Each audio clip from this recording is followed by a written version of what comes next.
Can you imagine spending hundreds of thousands of dollars on a video game? For most people, the answer is no. Hundreds of thousands of dollars is an insane amount of money. Maybe you would think about that kind of money if you were looking to buy a house once in your life. And even for a lot of people, they wouldn't even buy a house that costs that much. You'd be renting or getting something even cheaper. So, like, hundreds of thousands of dollars is a lot of money. In the context of video games, it's an insane amount of money.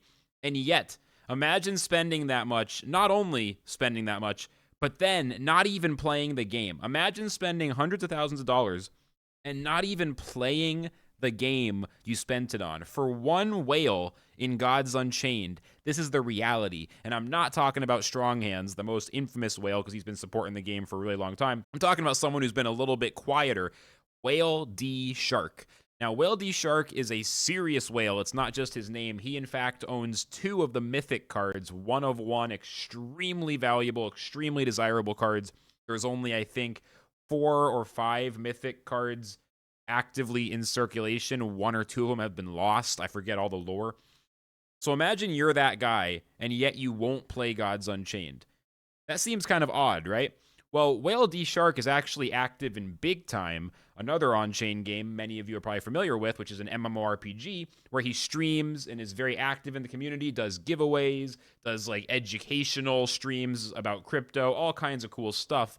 And he seems like a really cool guy, so why doesn't he play Gods Unchained, even if he's holding so many Gods Unchained cards? Well, I've always wondered, if I could hear the story of any Gods Unchained whales at that level to understand how they think. I find that very interesting. So when I found out that WhaleDShark spoke about this on one of his recent streams, I was very interested to check out what he said. Now, what follows is a stream clip from my stream where I listen and I react to this about 4-minute clip of audio where WhaleDShark explains why he is not supporting or playing Gods Unchained, even though he is still holding his cards. So he's not dumping on the market, he's not giving up and just tossing it all away, but he's also not supporting the project and not playing the game, and he has some pretty good reasons why. So let's look at this. One thing before we get into it, I will just explain.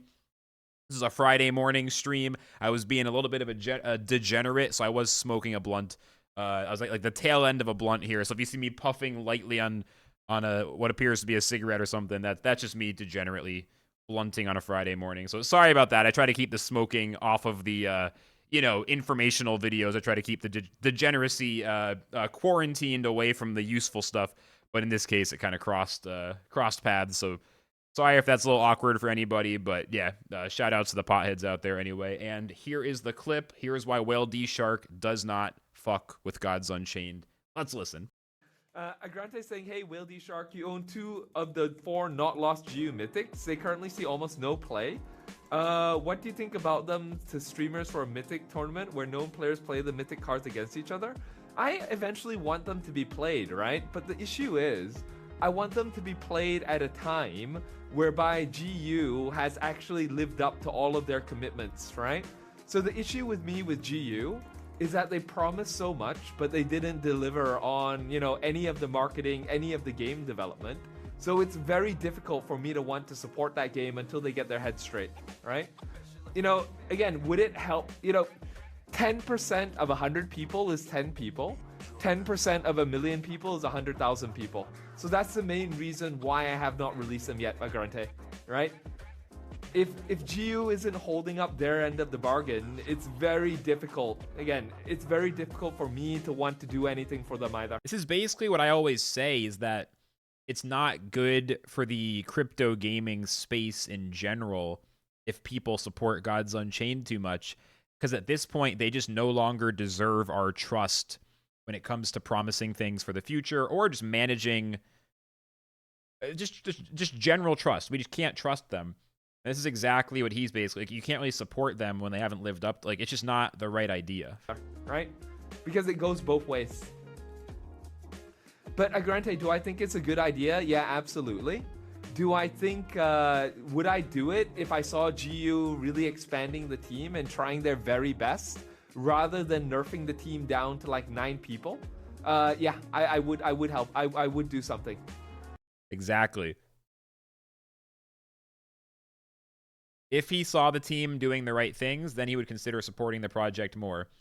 As long as they don't take the right actions, there is no reason to give them the benefit of the doubt, which I also agree with, and again is exactly why I am not trying to spend a lot of time on Gods Unchained right now, because like, why would you support a team that has proven they can't be trusted when Daniel might be a nice guy in the meetings, but he's been in charge for a year and a half, and frankly, it kind of seems like business as usual. Although some things have certainly improved, the fundamental pattern of promises not being kept, and also just Genesis era promises still not being made good on.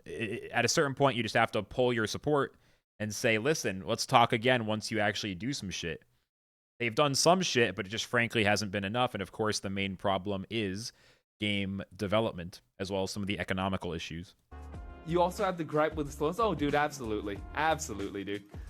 What's up, Otis? I don't know if I said that I yet. think Welcome they're in. wonderful guys, but again, don't sell me like a fucking $1 million worth of cards and not deliver on, again, the promises of the game.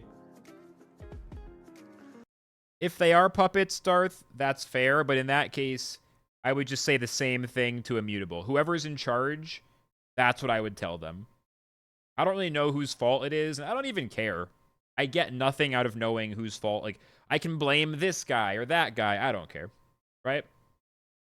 I always try to give credit where credit's due, which is like, for example, Gods Unchained on Twitter. The social media stuff is great, and card design has been pretty good. Tides of Fate was a pretty good set, like really good, like a B plus, not an S, but a B plus, which is good. I even think card supply for Tides of Fate is pretty good. I'm okay with the low supplies. It's a low supply era. These cards will be collectible in the future. That's all good. But yeah, the fundamental issues, whoever's in charge, that stuff I said is what I would tell them. The fact that they've reduced the team size to 9 people, Agrante, or, again, 12 people, however much it is, after earning millions upon millions, I don't know what to say to that, right? True. It's very difficult for me to want to... Like, why is the team smaller? Why have they put so much resources into other stuff? Very, very true. And that is where it's not... That might not be anyone on the team's fault. I don't know if any one of them, other than maybe Daniel, would have any influence on that.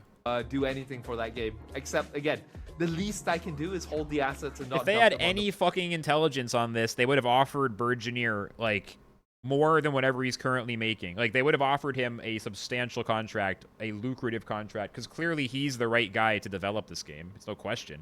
He loves the fucking game, he loves the fucking community, and he's got the skills. I don't know if he'd be interested. He might not even want it, but they should have made him that offer a long time ago. They should still do it today. Fucking day.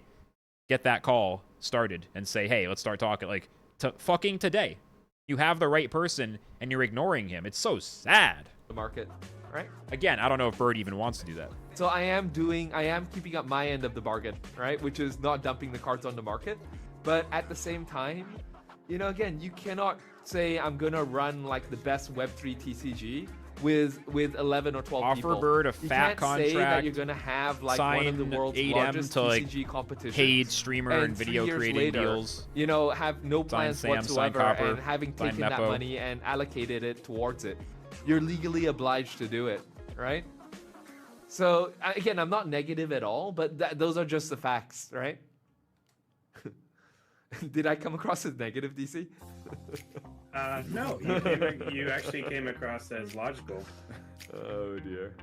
But I guess logic doesn't belong in Web3. I don't know. Do I enjoy playing the game, Agrante? I do. But do I have a gripe with missed promises? Absolutely. Agrante, I just have a gripe with like missed promises.